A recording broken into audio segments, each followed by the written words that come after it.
Hey guys, thanks for joining us. Allie Peak, you are watching a peek inside SEC football, joined as always by TJ Pittinger.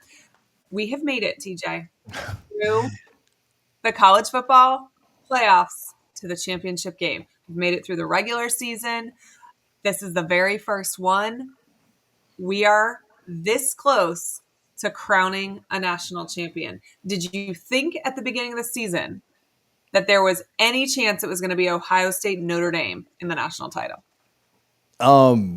Maybe 50%. Like Ohio State doesn't surprise me at all, right? But certainly not Notre Dame. Expensive roster in college football does not Yeah. surprise you that buying your roster works. Yeah. No, now I'm surprised after the Michigan Ohio game. State fans are going to just berate me in the comments. They'll I'm be all totally teasing. What actually worked was hiring an offensive coordinator. Please pass that message on to William Napier. All right. On this game specifically, Ohio State and Notre Dame right now an 8-point spread, which is down a little bit from where it opened up at. We'll talk about that in a minute. 8 points for Ohio State. Mm-hmm. Ohio State came back down to earth a little bit against Texas. Nothing away from Texas. I do think that their play, their style helped that, but that's got to be a good, I don't know. I mean, if they would have beaten Texas by 25 or 30 like they beat everybody else, I think, Notre Dame at this point is probably just saying, oh gosh, can we please just have a chance, in it? Them showing some weaknesses, playing a little bit closer in their last game, not jumping out to a 17-point lead in the first half or first quarter, probably makes Notre Dame feel a little bit better. Do you think Notre Dame can slow down this Ohio State offense like Texas did? This Ohio State team has been really interesting to watch this season, particularly the last couple of weeks, because they're trending in such a positive direction, but we also saw what we saw earlier in the season, which was some not great football. And so, is there a chance that rears its head and they revert back to that? I don't know. It's hard to have watched them the last 3 weeks and see a scenario where they lose. And that's not a knock on Notre Dame. I feel like I would feel like that no matter who the opponent was, because they have just looked so unstoppable. But Notre Dame is such a gritty team.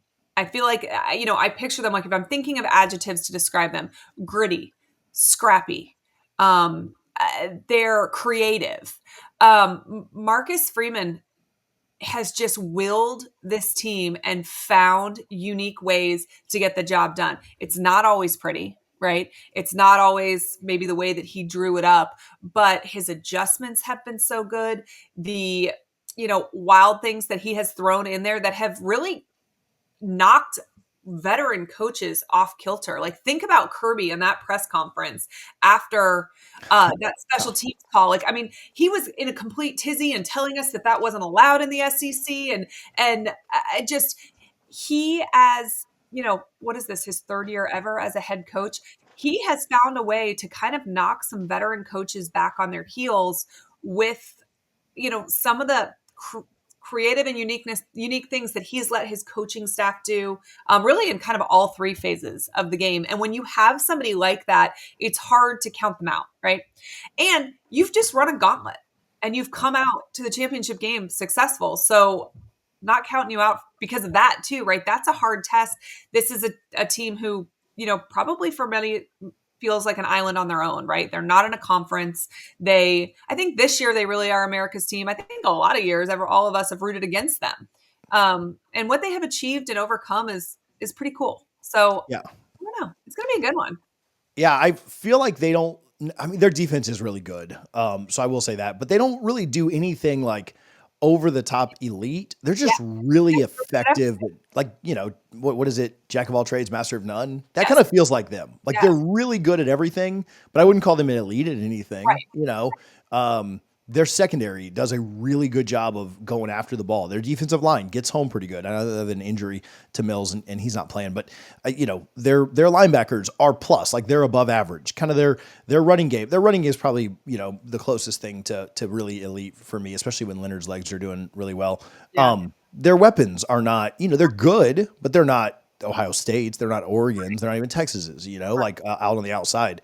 And so, they don't do anything insanely elite, but they do everything really well. And they're very fundamental. And that just goes I think to if they do something elite, it's probably coaching, Yeah. And they're in the right position to make, Yeah. like, do they make the plays? I don't know. We'll see. But And I they think are always in the right Mike position. is a great coach. So this is not, a knock on him by praising Marcus Freeman this much, but I do think that I think both staffs are incredibly talented. I just feel like Marcus Freeman is almost like having fun with it. Like it almost feels a little bit like he's playing with house money. And so he's a little bit looser at these a little bit off the wall things that he has had success at all the way through this playoff season. So one thing that I'm really interested in, we talked about this kind of in the early thoughts, is I thought Texas's zone was Mhm. really effective at slowing down and just giving Ohio State a little bit of a different of a look. Marcus Freeman has talked about this, just the kind of the need to like, yeah, we're going to have to give some zone looks. Like as good as I think their secondary is, it would probably, I spoke with Joe from the Rufino and Joe show, and he Yeah. said like it would be foolish to just line up and play 100% man coverage and just say like our guys are going to beat yours Yeah. because nobody has done that. Yeah. And so you've got to probably mix some zone in. The biggest question is they've not been a super zone heavy team. And so how effective is it to change things up? It's kind of a Right. death by necessity thing, but that to me, that'll probably end up determining this. If they can slow them down, that'll be a big deal. Well, and so you're right that Texas was effective at it, but and then that's what Texas has run all year long. So them having the opportunity to run what they do well against Ohio State shouldn't be that surprising that then they have some success with it. It is different from Notre Dame, like you point out, because they play man and they're going to have to, it's not the same thing as playing what you've practiced all year long. You are trying to get your guys to pivot and run a new system, at least partially, in a week's time. So will they have the amount of success that Texas did at it? Probably not, based solely on you practice something for a week and I get to practice something for, 16 5 weeks. months. Yeah. I'm gonna guess I'm probably gonna be better at it than you are. And so, but that doesn't mean they shouldn't try it, because I feel like not trying it's probably a death sentence. Yeah. But they're gonna need to make some big defensive plays. They're gonna have to make some stops, and they're gonna potentially need Ohio State to make some mistakes. Yeah, and Will Howard came back to earth a little bit. I mean, Texas's defensive line is elite, like it's one of the best in college football, and we say that with like every position group at this point, left in the field. Like, yeah, they're all some of the best in college football. But Notre Dame only had one sack against Penn State, and so I think that's an interesting number to look at. Can they get after Will Howard? He Yeah. showed a little bit more, flaws. He threw the pick where he was trying to force the ball to Smith, and can they, if they get a little more pressure on him, can they force him into a turnover or two? And then this is huge, but Ohio State was so explosive in their first two games, and they scored so quickly, and they were just dotting, defenses up, doing anything they wanted. Notre Dame can't give up the big screenplay, right? That Right. Texas gave up that just felt like it sucked all of the wind out of everything Texas was doing. You hold them to 7 points through the whole half, and then with a minute to go, you give up a 75-yard screen pass. Like, that's not even, it is an explosive play because it goes for 20 plus, but it wasn't even like an explosive design. Like it was just, you caught them on a blitz and Yeah. they happened to have it set up really well, and Ohio State scores. And, I wouldn't say that was the difference, but that was certainly a big key to them winning. That can't happen for Notre Dame. Like they can't get caught kind of unaware. Texas kind of looked shell shocked when that happened, and that can't be the case, especially at a time like the end of a half or the end of a game or something like that. Like that can't be, if that happens on the first play of the game, you got 59 minutes to figure it out. If that happens at halftime or to start a second half, and a 7-point lead jumps all the way up to 14, and now the pressure is really on you, that's where they've got to limit explosives against this Ohio State offense. It feels very much like the margin for error for Notre Dame on both sides of the ball is just smaller than it is for Ohio State. And maybe that's not fair, but it just feels like Sure. one explosive play given up could be a dagger to Notre Dame, and it doesn't necessarily feel the same for Ohio State. It feels like Ohio State could make a mistake or two and recover from it. I almost feel like Notre Dame has to play close to a perfect game for to be in it towards the end. Yeah. And I thought their defense played pretty well. I thought they slowed down Penn State. A couple of Penn State's, I don't know. Aller just kept underthrowing the ball, and I'm so Their tired of seeing halftime adjustments were beautiful really good. in Yeah. state. But Aller just kept underthrowing the ball, and I think they had like Okay. 3 pass interferences called, like on underthrown balls. Yeah. And I hate that. Like I hate when a quarterback like I get it if it's pass interference, but like we need to figure out a way to like change that rule or something. That rule. Yeah, because it's Yeah, being where if a ball is underthrown by 5 yards, we're not just bailing out the other team because the guy's running back through the defender to try and get to the ball. Like, I right. don't know. But I thought, if you take those huge penalties away, like I thought Notre Dame's defense did play pretty well Yeah. in the game. I know there were a bunch of points given up in the fourth quarter because both teams are kind of going back and forth, but some of that, again, aided by penalties that, Yeah. again, were they pass interference? I don't know. Like, I'm not trying to get into that debate, but I'm sure it'll be super fun because the SEC is officiating this one. Who wants made both the made teams the to championship. SEC did. They are represented in the championship game. And sorry, guys, our conference officiating is garbage, just like the rest of you. So this should be fun. I wonder if Notre Dame's offense did. Griffin shouldn't call that special teams play. We'll see. Yeah, because it won't be It allowed gets now. flagged. I wonder what he does have up. I Oh, was he's talking got about Notre Dame's something. offense, but I wonder what he's holding back. Like he saved that for Jordan. Like he's got something here. What does he? What does he do? Notre Dame's offense hadn't really impressed in a massive way through the most of the playoffs. They scored 24, is that right, against Indiana in the first game of the playoffs, and then without the kick return and without the 11-yard field from the Stockton fumble, they scored 9 points, right, against Georgia, where they had to drive the field. Not, the team certainly scored more than that, but the offense having to drive was pretty limited against Georgia. And then really through the entire game, what did they have? 10 points until the fourth quarter. And I kind of wonder if their offense found something in that fourth quarter that they can build on and give them a chance. Because if they don't score, I mean, I'll tell you, I don't know what the magic number is here, but I'll tell you, if they don't score 20 in this game, 20 plus is probably the answer. 27 is probably where they need to get to. But if they don't get to 20 against this Ohio State defense, like I don't see a way they win. Yeah. Yeah. I think they're going to have to score, I think, at least 28 to win this game. It may be over 30 to win this game. Yeah. But if you're only scoring 20, it's a loss for Notre Dame. Yeah. And kind of the same thing. Like, I don't really know. Like, I do think Ohio State's defense is really good. And so they have a better chance to do this. But same thing. If I tell you right now that Ohio State only scores 17, like, are you confident they win? Like, you might think they have a better chance than Notre Dame only scoring 17. But, I think both these offenses do need to put up, like I said, I think you're probably right. Like 24, 28, maybe even 30 is kind of the magic number. If any of these teams hold the other one under 20, like I think that's danger zone, right? Now we'll have a 17-14 final and I'll be a liar, but please. Turnovers. I'd like some offense in my national championship game, please. I would hope so. Turnovers are a big deal. Both of Riley Leonard's turnovers were just terrible. Like they were just bad throws, one off his back foot, one trying to force a ball. And he hadn't done that yet in the playoffs. And Penn State's got a good defense, but if they lose the turnover battle, which they lost the turnover battle against Penn State, the turnover that Penn State had was a little less timely. If they lose the turnover battle against Ohio State, I don't see how they win.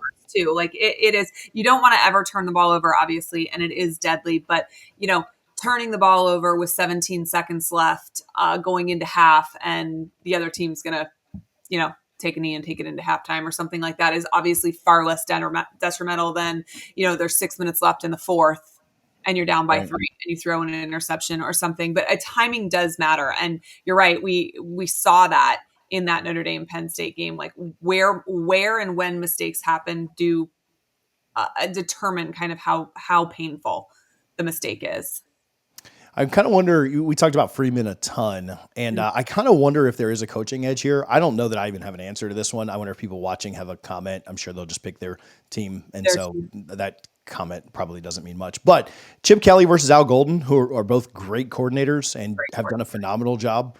And then the head guys, like Marcus Freeman versus Ryan Day. Like, how does Marcus Freeman play whatever trick he's got up his sleeve? How does he play that? How does Ryan Day's got the luxury of Jeremiah Smith only has another 3 yards. Like they've got other weapons that they can go after. I certainly would project him to have more, but how does that coaching matchup look? Ryan Day has the gift of experience, right? He has he has been an offensive coordinator in national championship games before. He's been there. Ohio State has been in the playoffs or in a championship a lot more than Notre Dame has. Notre Dame, if they make an appearance, it's usually a one and done, right? And it's generally not even close. And I just, there is some experience, credits, I think, that Ryan Day gets. I think Chip Kelly has been a great OC for Ohio State this year. And I feel like we've seen him get better as the season has gone on. Tip of the hat too to Ryan Day for being willing to hire him and having a small enough ego to, admit that would probably help his team and help his job as CEO. I love Marcus Freeman. I think he will play looser than Ryan Day. Ryan Day has had such an interesting relationship with his fan base this year. And, Saban has talked about it. We've talked about it on this show. And on the one hand, I can't imagine playing for a national championship and that same season there were fans calling for my head. Because 3 weeks ago. We're 4 weeks happened. now because these are so long ago. Yes. And that happened to Ryan Day. The other hand is when I see how how Ohio State is playing at this moment, I kind of understand why those fans were pissed at that Michigan game or that Oregon loss or even wins they had earlier in the season where they just kind of looked lackluster. And it's because fans knew that this Ohio State was a possibility. But I feel like as a result of all of that emotion that has been just kind of I don't know, bubbling up all season long, there is a chance he plays this game tighter than maybe he would otherwise, and certainly more than Marcus Freeman would. I do think Marcus Freeman sort of is playing with house money here. And I think, is it ignorance? Is it being naive? I don't really know. But I think he's more likely to call something crazy and wild. He's less likely to be judged for it too by trying something tricky and creative than Ryan Day would be. And there's part of me that wonders, like, does the looser coach have a little bit of an advantage here? Yeah. Both teams kind of got off to slow starts in their semifinal games. Notre Dame scored 3 points at the very end of the first half, and Ohio State had 7 points for the entire half until that screen pass. And so I wonder if either team jumps out to a lead. Obviously, Ohio State maybe built a little bit better to come back from a 2-score deficit or more. But I kind of wonder, do both teams play it slow, right? To just get to the half, within a score, right? Or does Ohio State come out like absolutely guns a-blazing? And if that's successful, they take a big lead and they probably never look back. If it's not, and they go down, they turn the ball over once or twice, how does that open the door for Notre Dame? So I think the start is really interesting. I think a lot of times in championship games, you do see teams start slower. Like you do see teams say like, hey, we're not going to lose this thing here in the first quarter. We might go down in the first quarter down by 7 or down by, but we ain't losing this thing. And so I think the way that the game starts will be pretty interesting. Yeah. So, all right. We talked about this, but Ohio State opened up as a 9.5 point favorite. It's down to 8 points. The over-under is at 45.5. So like a 26-19 game or 27-20 if you just like more. Which is pretty low scoring. Yeah, that's definitely lower than maybe expected. But I think both defenses are really, really good. Obviously, I like Ohio State's offense when it's up and clicking a little bit better. But I think both defenses are really good. Like I think that because of what we saw from the first 2 weeks of the playoff with Ohio State, everybody kind of just assumed like Ohio State's going to run over everybody. And they'll just beat everybody's brains in. And could Ohio State win this thing by 17 plus? Absolutely. Like they have the talent, they have the ability. But I think it'll be close. Like we can pick it now. I like Notre Dame to cover. Mm-hmm. I think Ohio State wins by like 6. I don't even like them by a full touchdown. Now I'll probably get, again, the comments they'll come back to this after the game if they do. But I think Notre Dame covers, Ohio State wins this. What about you? I kind of think Ohio State covers. I'm thinking like a 35-17 or something like that. Ooh, I hope not. I hope not too. I hope not too. It's just hard to watch this Ohio State team the last 3 weeks and not see it going that way. I actually will be rooting for Notre Dame. It's hard for me to root for Ohio State anyway, but I love Marcus Freeman and I would love to see him win. I think he's cool. His story is cool. I love watching those videos of, when he was announced as the head coach. Bayless is the strength and conditioning coach that announced him, I'm pretty sure. And he was my husband's assistant strength and conditioning coach at Florida many years before. And just watching the kids celebrate um, this guy that they loved getting a promotion. And I feel like those stories become fewer and further between in this NIL era. And so I love everything about this. I cannot stand Brian Kelly, so I love that he left Notre Dame to try and win a national championship. And it turns out it wasn't the place; it was the coach. So I don't know. There's lots of cool storylines, but like the logic in me tells me it's probably Ohio State, and they probably cover. What's interesting is, and I don't think ESPN's FPI is the end all be all. Yeah. I think any analytic or any advanced metric is inherently flawed because you have to have some biases to start it. Sure. But it is a little interesting to me that ESPN's FPI has this at 55 to 45. Yeah. If we were translating that over to a spread or Vegas odds, Closer, right? it'd be like 2.5 points. Yeah. It wouldn't even be the full field goal. That's interesting. So again, I don't think ESPN's FPI is the ESPN said it, so it's done, right? But the fact that they see this as a little bit closer, to a coin flip makes me think there's a chance. Do you have an MVP? I mean, I like to always think that there's going to be, that it's going to be a quarterback and he's going to have changed the game and had some like Tebow-esque moment at the end or something like that. But if Ohio State wins, it's Jeremiah Smith. So if I'm picking Ohio State, I'm going to say it's Jeremiah Smith.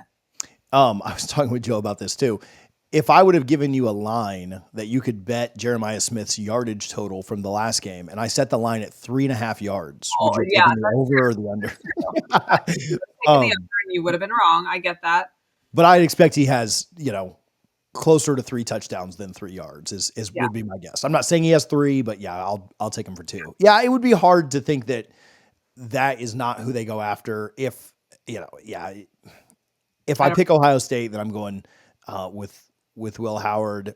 If Notre Dame somehow upsets, then I think Riley Leonard's legs, which we didn't really talk about, Riley Leonard's legs will be a big impact on this game. And so, I'll just take you take Smith. I'll take whichever quarterback wins. So leaning Will Howard.